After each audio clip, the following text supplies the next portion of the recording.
want to talk to my Nigerian brothers and sisters. Um, I've known for a few years that you guys absolutely love the Donald. You love the Donald. You love that man. And I don't hate the man. Don't get me wrong. Um, is he racist? He has racist ideologies. Yes. When you mix racist ideologies with absolute power and tons of money, that's a problem. And that's my problem with the Donald. Is he a charming man? Yes, no doubt.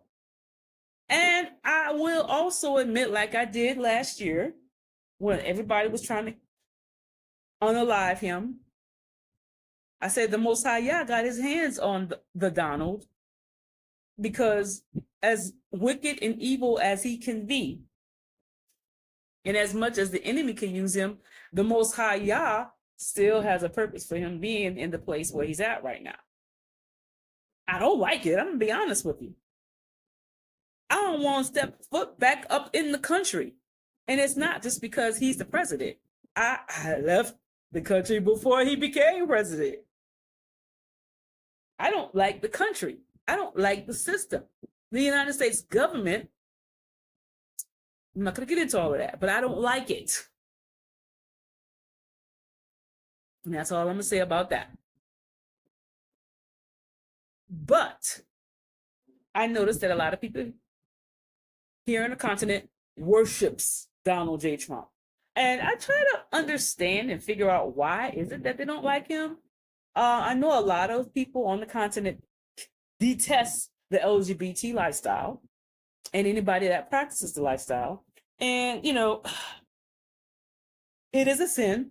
The Bible does call it an abomination. But guess what?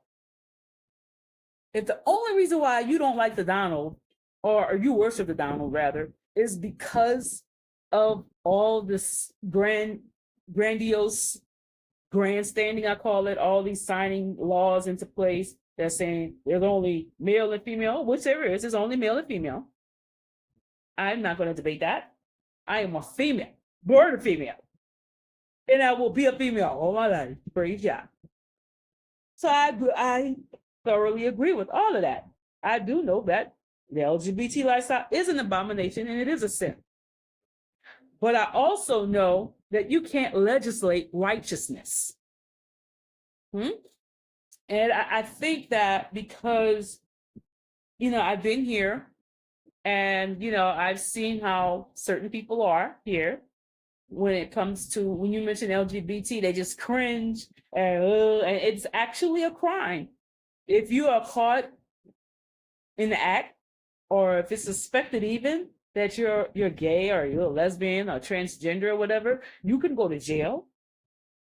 And yeah, but you can go to jail for a long time. And in some cases, you could lose your life. You could lose your life. There was a transgender guy who was dressing up as a girl in downtown Abuja, and they found him with his skirt above his, covering his waist, and his bottom waist down was exposed so everybody could see. He was dressing as a woman, but he's really a man. So whoever killed him wanted to humiliate him. Now, I don't think that is right. It is dead wrong to commit violence against somebody because they are bound by sin. If you understood the spirit that's behind homosexuality, lesbianism, bisexuality, and transgenderism, and all the other whatevers that they call them, I don't have time to keep up with all of them. You will understand that we don't wrestle against flesh and blood. It's a spirit. It is a spirit of perversion. You deal with spiritual matters spiritually. You understand? People here on the continent. You can't make somebody do what's right. You can't legislate righteousness. And when you try to legislate righteousness, when you try to criminalize somebody just based upon their bondage of choice, that's not going to stop them. It's not going to stop the gay person from being gay. just because you lock gays up. It's not going to stop the lesbian person from being a lesbian because you lock the lesbian up or you kill the transgender. It's not going to stop men from being transgender. I promise you. I promise you. There are people practicing. They're doing it on the down, low. They're really being sneaky about it. But there is a homosexual community here. They do meet at the hotels. Yes, at the Calabar, and have homosexual parties. Yes. And I bet you some of them are politicians. Yes. They are on the down low. And some of them may even be preachers. Down low. Why? Because they don't want that to come out that they're practicing that. And they like that. They don't want it to be known that they like men doing things to them. They like men dressing up as women. So that's why they preach so hard against it. And that's why they criminalize it, because deep down inside, they secretly like it. But that doesn't serve to help people to get free from it. You lack an ability here on the continent to properly minister to people who are caught up in a perverted lifestyle. You lack the power. You can't get this power from mommy water. You can't get this power from rituals. You can't get this power, Your money perished with you. You can't get the power to deliver somebody from the LGBT lifestyle and perversion. That is a spirit. And you handle spiritual things spiritually. He who the Son sets free is free indeed. So you could get all the laws you want to. You could legislate all you want to. You could lock people up. But that's not going to stop people from doing it. They're going to find ways to continue to live their perverted lifestyles like they're doing right now. So that's why they love the Donald so much, because he's just so against it. That's right. It's male and female.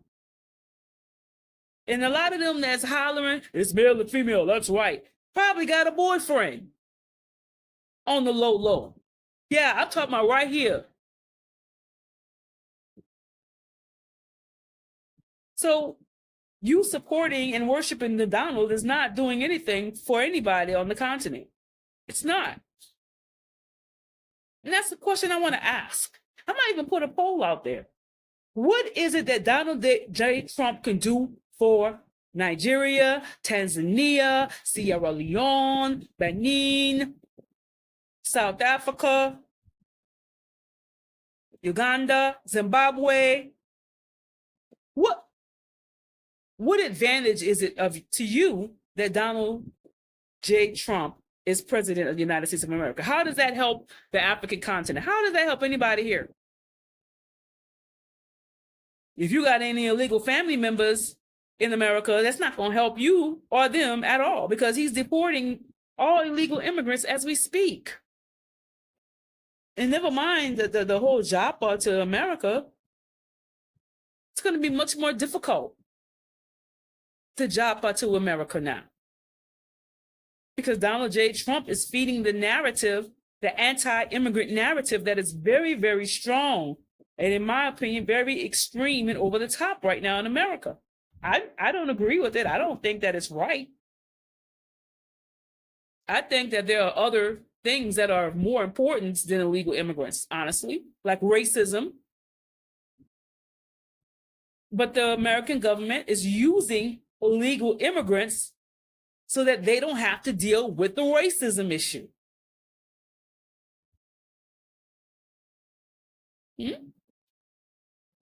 That's all they're doing. That's all the United States government just uses people. They used us when they stole our ancestors from here and brought us through the transatlantic slave trade to America. Just used us. And when they allow immigrants coming in the country, they're not doing it out the kindness of their hearts. Not even those Democrats. It's like, I really care for you. I don't want your children to be locked up in a cage. Oh my God. You can't tear up the family. Those people really don't care. What they care about, the bottom line, is America, the well-oiled machine that is known as the United States of America, will keep on running. Are they going to have enough slaves to work the jobs? That's all America cares about.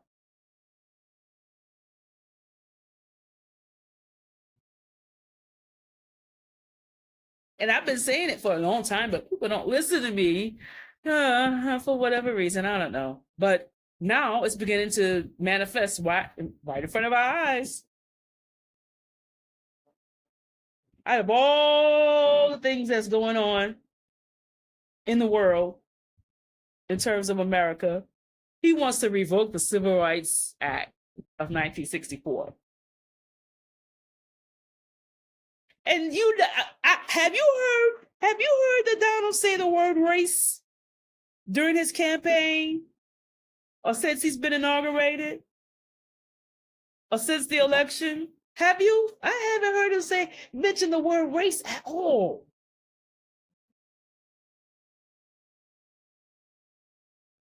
So that's my question to you guys, and I think I'm going to put a poll out there. I'm curious. I'm really curious. What benefit is it to your country and your people that Donald J. Trump is the president of the United States of America?